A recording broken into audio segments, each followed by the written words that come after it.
over again. Quick point, nothing works the first time.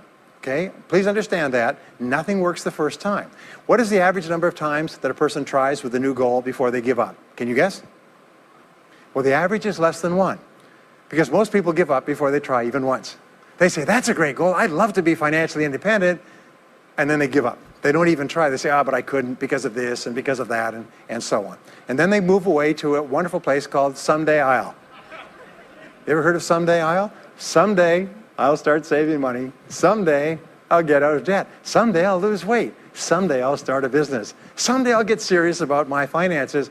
And most people live on Someday I'll. Your job and my job is to vote yourself off the island, right? And we start taking control of our lives.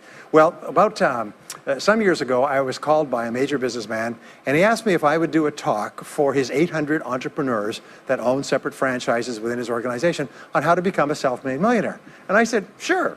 When you're a young speaker, you agree to speak on any subject. Sure, I'll speak on that subject. And I was just like most people. When I was young, I wanted to be a millionaire by the time I was 30.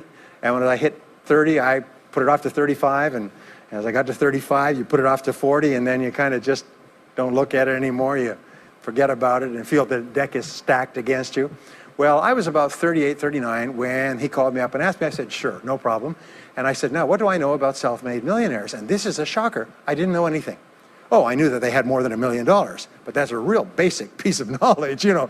So I started thinking, what do I know about them? So I began to study them. And that's when I found out that they've been studied so thoroughly, is we know everything there is to know about them. They are a source of incredible fascination. And there's 50 years of research. So I began to read the studies and find out where they came from and what they did and how they thought and where they started and the decisions they made and the kind of people they were. One of the things that I learned, by the way, is that becoming a self-made millionaire is not the important thing. What is really important is the person you have to become a self-made millionaire. You have to become a totally different human being. One of my friends says that in order to achieve something you've never achieved before, you have to become someone you've never been before. And it's a really important insight, is the qualities that you need to develop, qualities on the inside to become a self-made millionaire, are incredible qualities that make you a vastly better person.